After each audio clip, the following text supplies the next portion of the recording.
오늘은 제가 진료를 하면서 정말 매일 듣는 질문들이 몇 가지가 있거든요. 첫 번째로 가장 많이 듣는 질문이 필러 맞아도 되느냐요. 옛날에 좀 야매로 너무 많이 하셨어. 어머니 미용실이나 그냥 가정집에서 그 안 녹는 필러들 나중에 되니까 이제 문제가 생긴 거지. 잘못된 것들은 이제 크게 부풀려져서 이제 소문이 돌잖아요. 필러란 거는 말 그대로 채워주는 물질이거든요. 채워주는 물질을 통틀어서 말하는 게 필러예요. 오늘 제가 말씀드릴 거는 그 히알루론산 필러. 결론적으로 말씀드리면은 히알루론산 필러는 안전합니다. 맞으셔도 돼요. 그리고 많이 여쭤보시는 질문이 필러를 하면은 흘러내린다, 이동한다, 녹지 않는다. 일부는 맞는 말이에요. 그럴 수 있다. 하지만은 제대로 된 부위에 제대로 된 층에 적당량을 맞으시면은 문제가 없다. 그리고 뭐 절대 녹지 않는다 말씀하시는 분들이 있으신데, 녹는 물질은 맞아요. 히알루론산이라는 게 우리 몸에 원래 있는 물질이거든요. 이것이 생겼다가 녹았다가 하는 게 반복이 되는데, 히알루로니다제라는 물질이 우리 피에 원래 있어요. 그래서 이 필러가 분해되면서 녹아서 이제 배출이 되는데, 환자 사람에 따라 부위에 따라 필러를 주입한 층에 따라서, 그리고 필러를 놓는 방식에 따라, 이걸 뭐 얇게 깔아서 넣는지 아니면 한 번에 쏴서 넣는지, 그런 거에 따라서 뭐 녹는 속도도 조금 차이가 있을 수 있죠. 그 필러 중에서도 제가 가장 어렵게 생각하는 필러가 팔자 필러거든요. 많이 움직이는 부위잖아요. 그리고 생각보다 팔자 부위가 공간이 넓지 않아요. 꺼진 부분에 정확하게 알맞은 양만 넣어야지 너무 많이 넣거나 아니면은 조금 가쪽으로 조금이라도 넣거나 하는 분들은 몇 프로죠? 이동할 수 있게 되는 거죠. 개인적으로는 한쪽당 1cc 이상은 절대 넣지 않아요.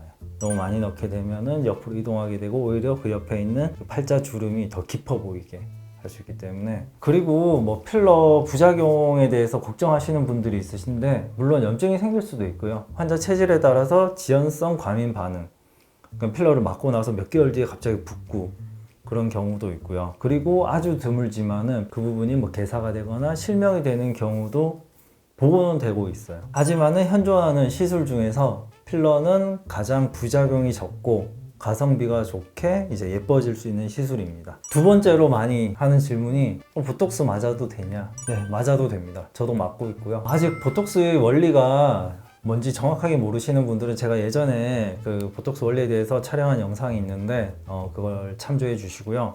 쉽게 말해서 보톡스는 근육을 마비시켜주는 그 물질입니다. 어떻게 처음에 발견됐냐면은 그 독일에 1820년 키르너라는 사람이 있는데요. 소시지를 먹고 나서 식중독이 생긴 사람들에 대해서 이제 연구를 했는데, 신경이나 자율신경계나 근육에 장애가 왔고 호흡 부전이나 심부전을 일으킨 것이 주 증세였습니다. 그 원인균이 C 보툴리늄이라는 균이었고, 그 균에서 생성되는 보툴리눔 톡신이 신경을 마비시켜서 이러한 질병을 일으켰다. 그 보톡스를 이렇게 믹스를 해보면은 생리식염수는 이만큼이고요. 정말 보톡스는 아주 극소량 들어가거든요. 그 보톡스를 맞는다고 이게 뭐 쌓이지 않냐, 아니면은 뭐 맞지 않으면은 얼굴이 흘러내린다, 빵빵해진다, 이건 아예 잘못 알고 계시는 거죠. 절대 그렇지 않고, 보톡스가 작용하는 양은 아주 작거든요. 이걸 맞는다고 몸에 쌓이거나 뭐 그런 건 아니고, 그리고 보톡스를 맞다가 안 맞는다 해서 뭐 얼굴이 무너지거나 그건 절대 아니고요. 주름이 생기는 것을 예방시켜준다. 그래서 그 뭐 일란성 쌍둥이를 가지고 그 보톡스에 대해서 19년 동안 이제 팔로우를 하면서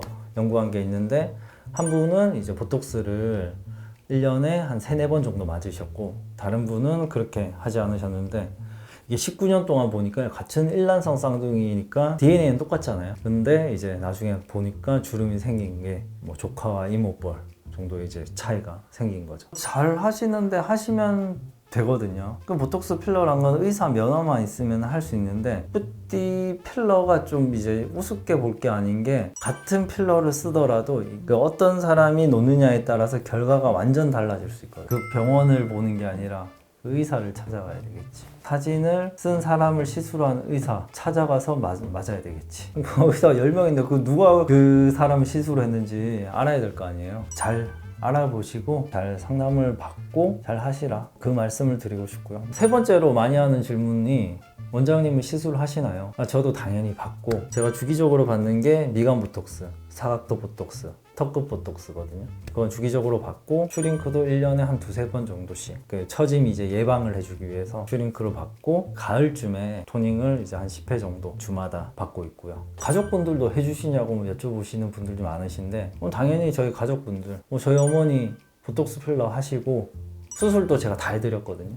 내시경 이마 거상하고 하안검 하시고 상안검 하시고, 그리고 저희 아버지 IPL 레이저 해드렸고 보톡스 해드렸고 필러 해드렸고, 그리고 저희 와이프 장모님 다 이제 보톡스 필러 해드렸고, 저희 와이프는 리쥬란 주기적으로도 맞고 있고. 그리고 뭐 어떤 분들은 뭐 이렇게 말씀하시는 분들도 많으시거든요. 특히나 좀 이제 수술에 대해서 이제 결정을 힘들어 하시는 분들이 있으신데, 이거 해야 되나? 꼭 해야 되냐고. 원장님이 결정해 주세요. 수술을 하신 분들을 이제 사진을 보여드리면서 이런 점들이 개선이 돼 있고, 멍은 얼마 갈 수 있고, 경과는 이러이러하다. 뭐 6개월 정도 지나면은 90% 이상 뭐 안 보이게 될 거다. 이거에 대해서 본인들이 마찬가지로 감당을 할 수 있다 하면 하시는 거고요. 저는 굳이 뭐 하라고 막 말씀드리지 않거든요. 이 병원은 뭐 저랑 조 원장이랑 공동 대표인데 제 거니까 뭐 저희는 뭐 그렇게 꼭 하라고 해서 뭐 환자분들을 설득을 해서 매출을 올리고 싶지는 않아요. 뭐 어떤 병원들은 그런 데도 있어요. 의사별로, 상담사별로 이제 상담 성공률 이렇게 막 올리는 병원도 있거든요. 저희는 뭐 그렇게 하지 말고 실장님한테도 최대한 뭐 부작용이나 뭐 경과에 대해서 자세히 설명을 드리고, 개선을 할 수 있는 점에 대해서는 다 설명을 드리고, 불가능한 거에 대해서 다시 뭐 설명을 드리고,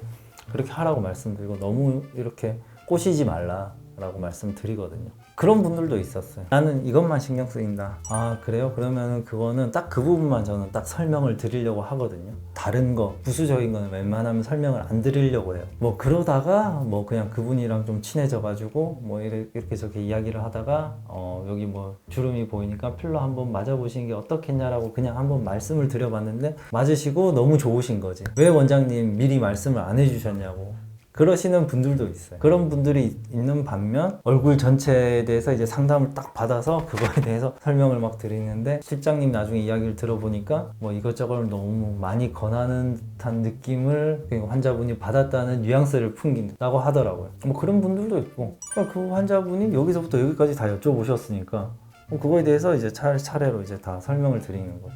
아 그리고 이 질문도 좀 많이 하신 것 같아요. 여긴 성형외과니까 수술만 하지 않냐고. 저희 보톡스 필러 엄청 많이 하거든요. 카드 내역서를 보면은 엄청 많은 부분이 그 필러 결제한 거예요. 한 분에게 뭐 최소한의 용량을 쓰려고 하지만은 그 결제가 많더라고, 필러가.